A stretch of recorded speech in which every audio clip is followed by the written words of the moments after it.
خان صاحب کی جانب سے پہلے ہم نے ہائی کورٹ میں درخواست دے رکھی تھی کہ جیل ٹرائل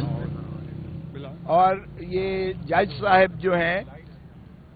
یہ ان کی تعیناتی بطور نیب عدالت کے وہ غیر آئینی ہے،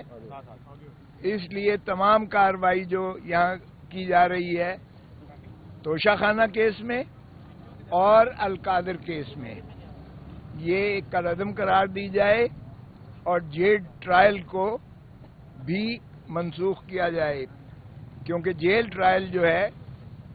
یہ اوپن ٹرائل کے نیم البدل کا نیم البدل نہیں ہے۔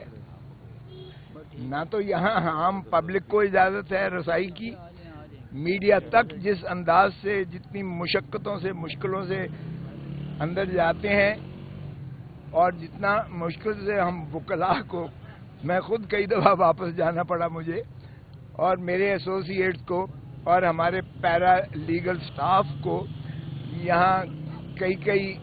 مدت تک رکنا پڑتا ہے، انتظار کرنا پڑتا ہے، اندر نہیں جانے دیا جاتا اور کتب بھی اور لفافہ جات بھی ہمیں خود بعض اوقات اٹھانا پڑتے ہیں۔ تو اور پھر جو ہے تلاشی ہوتی ہے تو تلاشی کہتے ہیں کہ کوٹ اتارو اور پتہ نہیں کیا کیا اتارو، اور پھر سارا آپ کی جو ہے وہ اوپر سے لے کر سر سے لے کر پاؤں تک تلاشی کی جاتی ہے، اور نہ صرف وکلاء کی بلکہ فیمیل لائرز کو بھی اسی طرح اس پروسیس سے گزرنا پڑتا ہے، اور دروازوں پر جس طرح سے پابندیاں لگی ہوئی ہیں یہ تضحیک ہے۔ اور جو کورٹ روم ہے بذات ہی وہاں کوئی مائک نہیں لگا ہوا، کوئی وہ جو لیمپس ہوتے ہیں جس سے آپ کے لفافوں پر اور کتب پر جو ہے روشنی پڑتی ہے، ظاہر ہے اب ہماری وہ بینائی تو نہیں ہے اتنی تیز کہ تاریکی میں بھی ہم پڑھ سکیں اور دیکھ سکیں، تو لامحالہ جو ظاہر ہے وکلاء جس طریقے سے اپنے کتب کو اور اپنی جو ہے فائل کو اور اپنا نوٹس کو اور اس کو پڑھتے ہیں وہ روشنی کے بنا ممکن ہی نہیں ہے۔ تو یہ اس کے باوجود ہم یہاں آتے رہتے ہیں،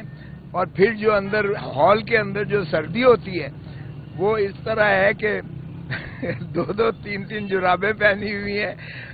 نیچے لیگنگز اور اس کے نیچے جو ہے گرم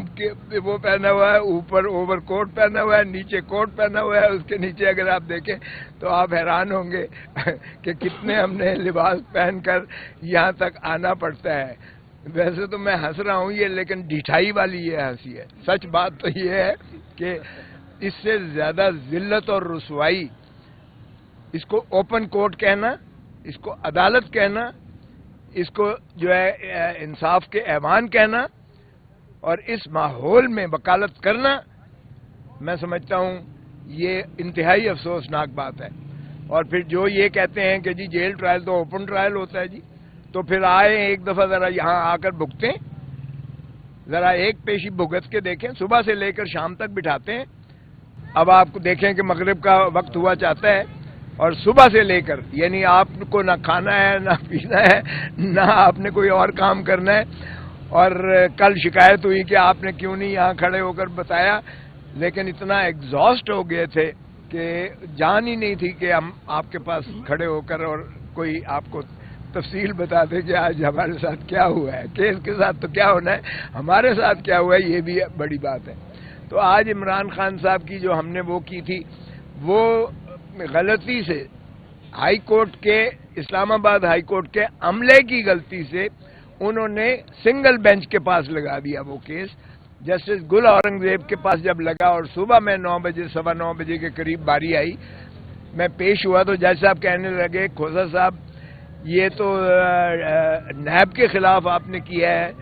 تو میں نے کہا جی لکھا ہوا ہے اس میں، یہ تو 2 ججز کے پاس لگنا چاہیے، ڈویژن بینچ یہ سن سکتی ہے،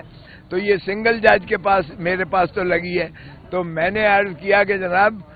یہ میرا قصور تو نہیں ہے، تو جج صاحب کہنے لگے میرا قصور بھی تو نہیں ہے۔ میں نے کہا جی آپ ہی کے آفس سرکاری دفاتر کا قصور ہے، اور اس لیے کسی بھی سرکاری افسر کی یا کسی سرکاری ادارے کی کسی غلطی کی سزا جو ہے وہ کسی پاکستانی شہری یا سائل کو نہیں دی جا سکتی ہے. تو جج صاحب نے جب میں نے انہیں عرض کیا کہ یہ 2021 میں یہ تعیناتی صدر پاکستان نے کی تھی اس وقت کے قانون کے مطابق، 2022 میں ترمیم ہو گئی اور اس میں فیڈرل گورنمنٹ وفاقی حکومت تعینات کر سکتی تھی نیب کے جج کو، اور وہ بھی چیف جسٹس متعلقہ یعنی جو بھی صوبے کا چیف جسٹس ہو یا مرکز کا ہو تو اس کی مرضی اور رضا اور رغبت سے ہی اکاؤنٹیبل